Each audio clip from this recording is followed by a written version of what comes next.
Утро на телеканале «Россия» продолжают «Вести Чувашия». В студии Дарья Паскарюк. Здравствуйте. На календаре вторник, 5 октября.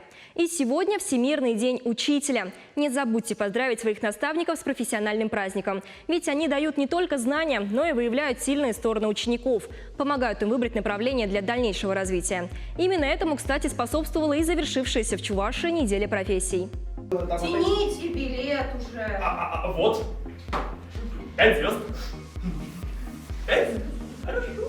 5. Заряд положительных эмоций и яркие творческие идеи. Вот итог 7-дневного марафона мастер-классов в Республиканском училище культуры. Например, для тех, кто хочет связать свою жизнь с режиссурой театрализованных представлений, преподаватели раскрыли секреты актерского мастерства. Кроме этого, вместе с наставниками юные таланты на практике разобрали самые частые ошибки актеров при игре на сцене. Тем же, кому ближе хореография, выпускники училища показали композиции в характере русского народного танца.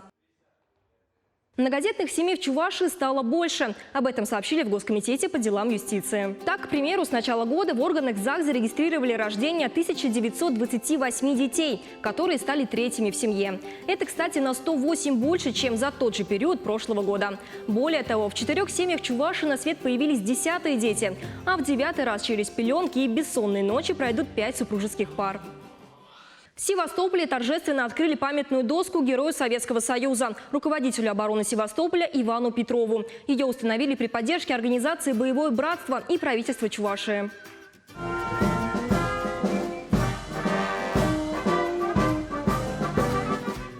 Во время 250-дневной обороны Севастополя генерал Петров командовал Приморской армией, в состав которой входила 25-я Чапаевская дивизия, сформированная в Чебоксарах. Мраморная доска появилась на стене школы-интерната номер 6 в Инкермане.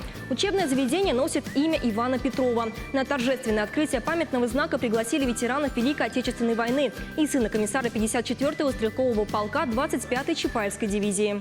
Открытием памятной доски мы передаем дань памяти нашим героям и делаем так, чтобы эта память передавалась нашему подрастающему поколению, чтобы не переписывалась наша история Великой Отечественной войны. Отразить красоту национальной культуры при помощи декоративно-прикладного искусства. Стартовал конкурс «Туристический сувенир Чувашии». Его организаторы – Республиканский бизнес-инкубатор и Агентство по развитию туризма и индустрии гостеприимства региона.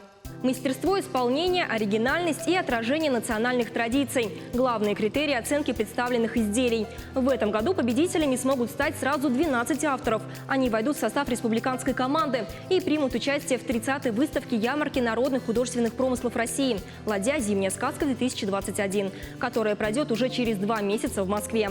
Заявки на участие в конкурсе принимаются до конца октября.